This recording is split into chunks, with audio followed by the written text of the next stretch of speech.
Olá, boa tarde. Sejam bem-vindos a mais uma edição de Mercado e Companhia. Vamos aos destaques de hoje. Dólar supera R$ 4,20 e atinge o maior valor nominal em 25 anos. Incertezas entre Estados Unidos e China e turbulências na América Latina influenciam o mercado. Agrinvest Commodities projeta escassez de milho em 2020, com forte ritmo de exportação, produção de etanol e aquecimento no setor de carnes. Nos Estados Unidos, ministra da Agricultura Tereza Cristina se reúne com membros do Banco Mundial e reafirma que Brasil tem uma das legislações ambientais mais exigentes do mundo. Ritmo acelerado. Mais de 80% dos insumos para a segunda safra de milho já foram comprados em Mato Grosso. Tudo isso e mais agora. O Mercado e Companhia já está no ar. O dólar atingiu o maior valor nominal da moeda frente ao real em 25 anos e chegou a R$ 4,20 no fechamento de ontem. Esse valor de fechamento nunca tinha sido registrado desde a implantação do Plano Real. As dúvidas sobre as negociações comerciais entre Estados Unidos e China, o quadro turbulento na América Latina influenciaram o mercado brasileiro. Vamos ver. A moeda norte-americana chegou a R$ 4,20. Este é o maior valor nominal do dólar frente ao real desde a implantação do Plano Real em 1994. Segundo analistas, os protestos em países da América Latina como Bolívia, Chile e Venezuela e a incerteza em relação ao avanço das negociações comerciais entre Estados Unidos e China influenciaram o mercado brasileiro. Só no acumulado de novembro, o dólar passou de R$ 3,99 no início do mês para R$ 4,20, com alta de 5,2% no período. Já no ano, a moeda norte-americana registra alta de 10,5%, considerando os R$ 3,80 no início de 2019 até R$ 4,20 no fechamento do pregão desta segunda-feira. Hoje o dólar já superou R$ 4,20. Vamos ver agora como está a cotação. R$ 4,21 mais 4, uma alta de 0,21%. O índice da Bolsa de Valores de São Paulo, você acompanha aqui, há uma queda de 0,27% aos 105.977 pontos. E para analisar este cenário, a gente conversa agora com o Lucas Nóbrega. Ele é economista do Banco Santander. Lucas, primeiramente, boa tarde, seja bem-vindo. Boa tarde a todos, muito obrigado pelo convite de estar aqui com vocês hoje para explorar um pouquinho esse mercado do câmbio que está bastante volátil neste ano. Lucas, eu lembro que conversei com você ainda em 2019, antes da aprovação da reforma da Previdência, e você foi um dos economistas que me disse ainda naquela época, lá por meados de maio, que mesmo que a reforma da Previdência fosse aprovada, o dólar continuaria acima de R$ 4,00. A sua previsão se confirmou, mas agora, superando R$ 4,20, está além do que você imaginava? Sim, o câmbio acabou andando um pouco mais do que a gente imaginava, a gente acreditava que ele continuaria pressionado no decorrer desse ano por uma série de fatores, porém outros acontecimentos acabaram pressionando essa taxa de câmbio. Então, primeiro, como já foi citado, esse cenário internacional bastante confuso, tumultuado, de tensões comerciais entre Estados Unidos e China, as questões políticas que cercam a América Latina, todo esse cenário internacional acabaram jogando contra, ou melhor, pressionando o câmbio para cima. Além disso, teve uma frustração em relação ao leilão da cessão onerosa, do excedente de petróleo, que ocorrerá em dia 27 de dezembro, em que se esperava um volume muito grande de entrada de recursos, porém os principais campos de petróleo foram arrematados pela Petrobras. Então esse fluxo de dólar provavelmente não virá para o nosso país. Além disso, a taxa de juros mais baixa acaba fazendo com que o fluxo de capital financeiro do Brasil acabe sendo negativo. O que significa isso? Tem mais dólares saindo do nosso país do que entrando no país, mantendo essa taxa de câmbio assim pressionada nesses altos patamares que observamos nos últimos dias. Agora, Lucas, a sua interpretação deste cenário tumultuado, principalmente ligado ao contexto externo, é de que haverá uma tendência de continuidade dessa alta do dólar? Na nossa avaliação, esse cenário internacional tende a se acomodar. Então, devemos ter algum arrefecimento em toda essa tensão comercial, algumas sinalizações de negociações entre Estados Unidos e China. Com o passar do tempo, a situação na América Latina também vai ficando mais clara Então a gente acredita que o dólar pode ceder um pouco em relação a esse atual patamar. Porém, pensando mais estruturalmente, é um dólar mais alto do que se imaginava há um tempo atrás, pelos próximos 2 ou 3 anos. Então nossas projeções seguem com o dólar acima de R$ reais para os próximos 3 anos. É claro que, como todos sabem, o dólar é uma variável muito volátil, então com bastante movimentos bem erráticos, mas a gente acredita que esse dólar deve continuar pressionado nos próximos anos. O piso que o Santander acredita para dólar é R$ 4,00 ao longo dos próximos anos, mesmo que a economia brasileira avance com mais sustentação do que a gente tem visto nos últimos períodos? O único cenário que mudaria essa trajetória seria de um crescimento bastante forte da economia brasileira. Então, a gente está vivendo um cenário que o mundo todo desacelera. O Brasil está na contramão do mundo, porque vem de uma recessão e vai apresentar um crescimento mais forte, na nossa opinião, no que vem do que vamos observar esse ano, porém insuficiente para gerar um alívio, uma queda na taxa de câmbio no próximo ano. Então, para se materializar um cenário de dólar mais baixo, a gente teria que ver o Brasil crescendo acima das expectativas de mercado, que hoje giram em torno de 2%, nossa projeção de crescimento de 2% para o ano que vem. Então, esse cenário de um crescimento mais forte, a gente pode sim ver um câmbio mais baixo de 4%, o que não é nosso cenário base. Então, a gente acredita que a economia brasileira recupera gradualmente em um mundo que desacelera e o câmbio aos poucos vai arrefecendo, mas com um nível mais próximo de 4% do que abaixo disso. Lucas, o telespectador que nos acompanha toma várias decisões por dia envolvendo o câmbio. Se ele adia ou não a compra de insumos, se ele fecha ou não um pouco mais de negócios envolvendo as commodities agrícolas, por exemplo, a soja. A sua indicação enquanto Santander é que haverá sim um dólar em 2020 começando ao redor do patamar atual, 4,10 a 4,20. Esse é o range que você observa? Nossa projeção está em R$ 4,00 no final desse ano. Então, é claro que conforme se aproxima desse fim de ciclo, vai ficando mais difícil que essa projeção se materialize, né? A gente não tem essa rapidez de ajustes de variáveis, até por conta dessa volatilidade do câmbio. Uma projeção estrutural é mais interessante do nosso ponto de vista. Mas sim, a gente acredita que o ano de 2020 vai começar ao redor de 4,10.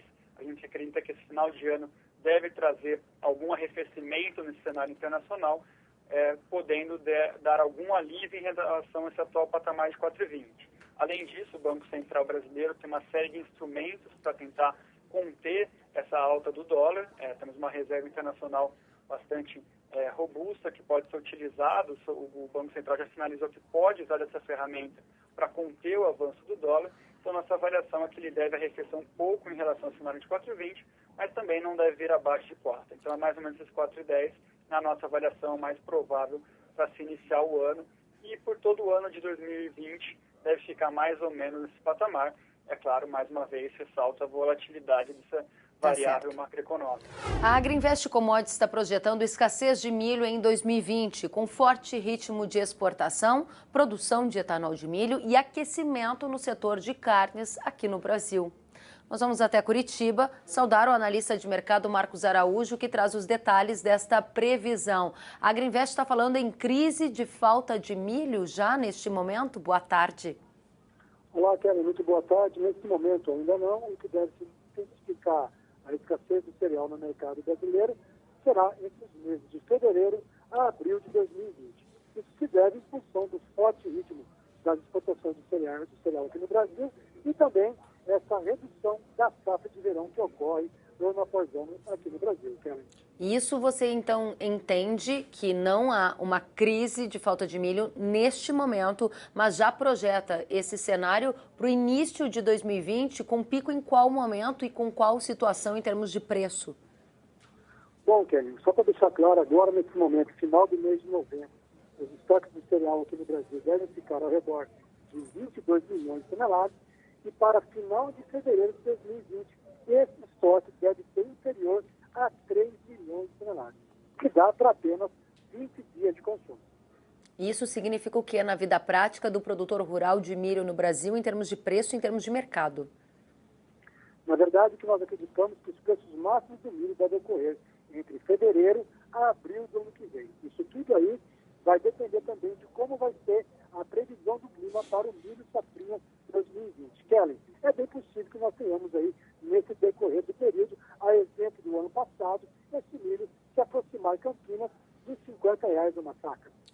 R$50 uma saca, expectativa para fevereiro, quando você prevê estoques menores, depois de um cenário de exportação em 2019 aquecida, incerteza em relação à produção da segunda safra de milho. O telespectador que nos acompanha, que precisa tomar uma decisão de venda ou de fixação de preço de milho, a recomendação de vocês é clara? É para esperar? Bom, Kelly, se ele tem que vender o cereal agora e ele tem um receio dessa alta, ele deve comprar uma compra, seguro de alta. Se o produtor tem condição de manter o milho armazenado e se proteger contra uma baixa do preço, ele deve comprar uma FUD, opção de venda que funciona como seguro de baixa de preço. Ele compra esse seguro, vai dormir tranquilo e não fica à mercê do mercado, já que ele tem uma garantia de preço. E se porventura a nossa previsão estiver certa, o preço subir, ele perde apenas o prêmio pago e vende o milho no mercado físico muito mais caro. Agora, essa estratégia de mercado financeiro é uma das recomendações que vocês fazem para os nossos telespectadores. O segundo aspecto é que você está projetando, chamando a nossa atenção para um cenário de escassez do grão, em que vocês preveem cotações próximas de R$50 ao redor de fevereiro de 2020. O ponto, Marcos, é que quando a gente observa esse movimento no mercado de preocupações com a escassez, imediatamente vem as notícias de que o Brasil passará a importar milho e normalmente a gente vê um arrefecimento nesses preços, até por causa das necessidades que envolvem a cadeia produtora de carnes no Brasil. Como você avalia esta probabilidade de importação do cereal? É possível, sim. Já importamos bastante milho do Paraguai, principalmente para a região noroeste do Rio Grande do Sul e oeste de Santa Catarina, aqueles importadores que se beneficiam da lei de drawback, e, no entanto, o Nordeste ainda, que está colhendo a terceira safra de milho, eles estão nesse momento, e a partir do momento que houver essa escassez de milho por lá, aí sim o milho que atende o Nordeste é principalmente o milho argentino. Mas isso daí deve ocorrer a partir de março do ano que vem com maior. Agora, para a gente encerrar, Marcos, a relação de troca para insumos da segunda safra de milho e o preço pago para negócios futuros. Como é que está esse movimento? Os preços futuros, quando a gente fala do médio norte do Mato Grosso, o produtor rural tem que olhar principalmente as indústrias de etanol que pagam preços melhores do que as três exportadoras. E, porventura, o produtor é muito oportuno nessa pergunta, Kelly, porque o preço do milho safrinha 2020 na B3, hoje ele é negociado a R$ 40,30. Isto é, mais ou menos, R$ 4,00 acima do preço da exportação. Ou seja, o produtor rural que queira fazer seu hedge, vale muito mais a pena ele fazer o hedge na B3 do que vender o milho para uma trade, já que o mercado interno está mais aquecido. Marcos Araújo, obrigada pela presença, desejo uma boa semana e volte sempre. Obrigado, igualmente. Obrigada. Bom, e a compra dos insumos para a segunda safra de milho está acelerada em Mato Grosso. Os agricultores já adquiriram 81% dos produtos que vão ser utilizados. E nunca antes no estado o volume comprado nesta época tinha sido tão grande. Os dados são do IMEA e quem traz os detalhes é o jornalista Luiz Patroni, ao vivo de Cuiabá, capital do estado. Porque o ritmo está tão acelerado, Patroni. Oi, Kellen, boa tarde para você, boa tarde a todos. Exatamente por conta da conjuntura atual, né? Os produtores estão fazendo as contas, estão analisando os melhores momentos e quando encontram oportunidades, como foi o caso do último mês, agora segundo o IMEA, o mês de outubro, aí sim acabam avançando aí na compra antecipada dos insumos. Aliás, esse ano a compra dos insumos para a segunda safra de milho, ela já começou mais cedo que em anos anteriores, lá pelo mês de abril, ainda no primeiro semestre já tinha negociação rolando aqui no estado e agora, como você disse, 81% dos produtos que devem ser utilizados já foram adquiridos pelos agricultores. Para a gente fazer uma comparação, nessa mesma época do ano passado, né, até o fim de outubro do ano passado, o volume comprado de insumos estava em 72%, portanto uma diferença aí de 9 pontos percentuais. Entre setembro e outubro, aí sim o avanço também foi bastante expressivo aqui em Mato Grosso, saltando de 74% adquiridos para os 81% que você mencionou. Os produtores encontraram oportunidades por conta de uma relação de troca mais favorável e também porque os principais aí macronutrientes, né, acabaram perdendo o preço, ou seja, ficaram mais em conta. Vamos ouvir o que disse o Clayton Gauer, que é gestor técnico do IMEA, explicando os motivos desta maior compra de insumos com antecedência aqui no estado. Olha só.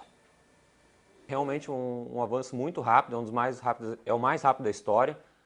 O produtor ele tem se preparado cada vez mais cedo, acompanhado o mercado e aproveitado as melhores oportunidades que foi o que aconteceu no último mês, principalmente na questão de fertilizantes, macronutrientes.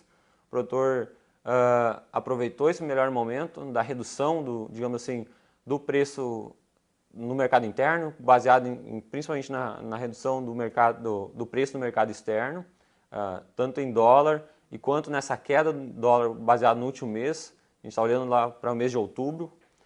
O produtor aproveitou esse momento na questão de macro para oportunizar essas compras.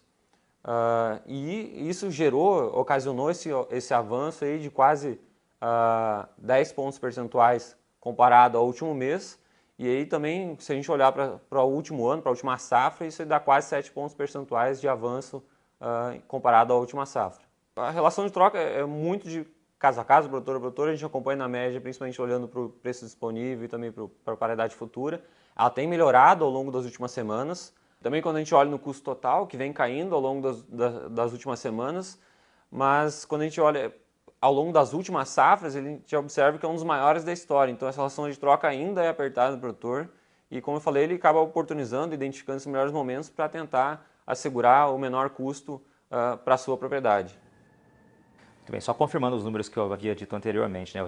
Eu acabei trocando a ordem, né? Ou seja, de setembro para outubro o avanço saiu de 72% para 81% comprado e do ano passado para cá é 74% para 81%, então essa diferença que eu havia invertido anteriormente. A gente viu que o Cleiton comentou com relação à queda dos preços dos macronutrientes, né? Em outubro, Kellen, o preço dos macronutrientes aqui em Mato Grosso foi o menor desde o início da compra dos insumos, desde o primeiro semestre deste ano, uma queda de algo em torno de 5% com relação ao mês anterior, por isso aí os produtores acabaram aproveitando esse momento e a gente vai ouvir o que o Cleiton comentou sobre isso.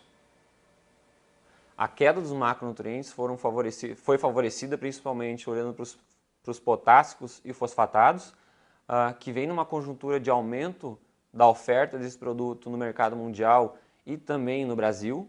Isso acabou favorecendo, pressionando os preços para baixo aqui dentro e também favorecidos pela queda do dólar no mês de outubro.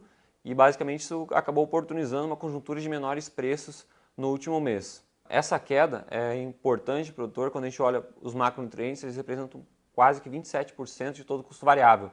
Então qualquer modificação desse custo de produção acaba trazendo um impacto direto no resultado da atividade dentro da fazenda.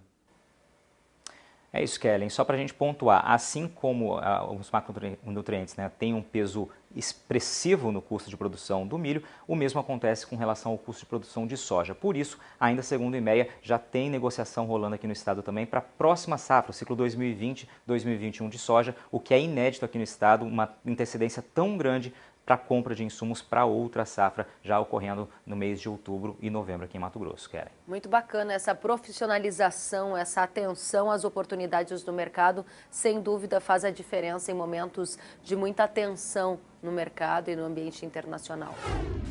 Sentiu falta de algum conteúdo? Acesse canalrural.com.br.